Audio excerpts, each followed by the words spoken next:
Iniciando mais uma semana na expectativa em relação ao desfecho do segundo turno, principalmente em relação à eleição presidencial. Então a gente vive esse momento de espera, mais 2 semanas. Enquanto isso, a gente fica monitorando outros fatos, porque de certa maneira esse evento político não está trazendo o impacto que era esperado alguns meses atrás nos ativos domésticos. E por que não está tendo esse impacto que poderia ser negativo? Porque o Brasil, ele vem se apropriando de um fluxo de investimento estrangeiro por conta do momento econômico. Quando a gente olha para os dados em relação ao mercado de trabalho, a taxa de desemprego voltando para o patamar de um dígito, 8,9%, CAGED, mais de 1,5, 1,8 milhão de postos de trabalho, a gente tem uma desaceleração da inflação acumulada em 12 meses, atualmente o IPCA ali ao redor de 7%, o fim do ciclo da elevação de juros com a Selic em 13,75%, o Brasil conseguindo produzir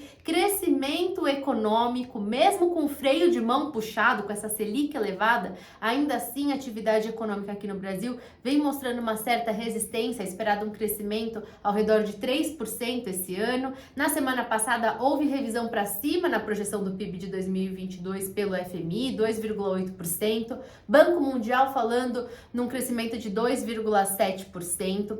Houve uma leitura preliminar do dado de agosto do índice de atividade do Banco Central, mostrando uma queda na atividade econômica no mês de agosto, pertinente por conta da leitura ruim do setor industrial e do setor do varejo, mas a gente tem um setor de serviços que se mantém aquecido e com uma expectativa muito positiva ainda no segundo semestre, por isso que é esperada aí uma manutenção do crescimento econômico no terceiro e no quarto trimestre. Lá no início do ano se falava que no terceiro e no quarto trimestre o PIB iria mostrar uma contração e isso não é esperado agora. Então é nesse contexto econômico que o Brasil vem surfando de certa maneira uma onda que se iniciou lá no primeiro trimestre de 2022 por conta do contexto da inflação das commodities. A gente, enfim, se apropriou de um fluxo de investimento estrangeiro, sofreu um susto ali no segundo trimestre, mas a gente vem mostrando ali uma certa resistência, mesmo com a questão do cenário internacional, a preocupação com a tal da recessão, porque lá fora a gente tem os principais países, as principais economias elevando a taxa de juros diante do contexto da inflação. Essa elevação de taxa de juros lá fora tem a preocupação de como que vai reagir a atividade econômica, provavelmente com queda nos próximos trimestres, e isso vem impactando o mercado acionário lá fora. Mas o Brasil, de certa maneira, em alguns momentos vem conseguindo se destoar, né, Molita? Exatamente, né? Você contextuou muito bem, né? O Brasil vem mostrando uma certa resiliência em relação aí ao ambiente macro, principalmente internacional, né? Então a gente teve esse surf no começo do ano pelo rally das commodities ainda, e depois quando começou a pesar lá fora mais a questão juros, os movimentos de correção da política monetária, principalmente dos Estados Unidos, possível entrada em recessão e tudo mais, onde teve um efeito negativo sobre as commodities, a gente teve aqui um movimento de troca de setor, de rotacional, né? Então, as pessoas saindo um pouco da parte commodity, né, parte macro, e olhando de novo para o nosso micro, que é justamente onde entra com esses dados aí da economia, que a gente teve uma melhora no crescimento da nossa economia. Então, o pessoal se voltando aí, olhando de novo para as empresas internas, as empresas correlacionadas. Então, a gente vê o varejo tendo uma recuperação, o próprio setor bancário tendo uma recuperação, o setor de construção civil mostrando agora dados aí pré-operacionais muito positivos. Então você começa a ver esses setores aí se despontando. Algo que a gente sempre bate uma coisa a economia, é o que você vem, pontua como que está. O mercado financeiro, ele vive de expectativa, Antecipa, ele né? antecipa aí movimentos. Então, muitas vezes o mercado está numa atuada que a economia está em outra,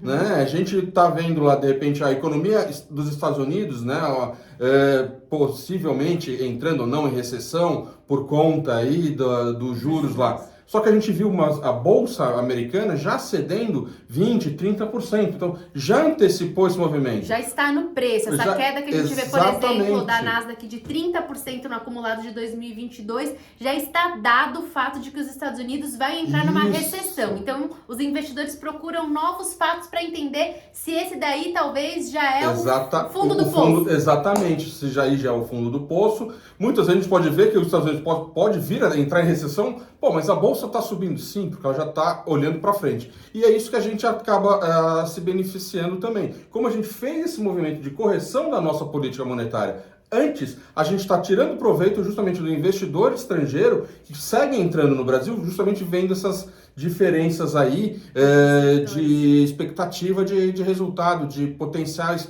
de valorização. E o setor de varejo aqui no Brasil, diga-se de passagem, é um setor que foi muito penalizado. Muito, demais. E esse contexto de desaceleração da inflação, futuramente, lá para 2023, um corte de juros, isso acabou dando aí um movimento para esse setor, né? Tá dando esse impulso aí no setor que, como você falou, estava bem depreciado e o pessoal começando aí a fazer conta. Então eu tenho aí um lucro ou uma expectativa de lucro aí a ser capturado. Então é nesse contexto aí que a gente vai vendo isso, pô, mas como você mencionou, a corrida eleitoral não está interferindo tanto. Sim, não está.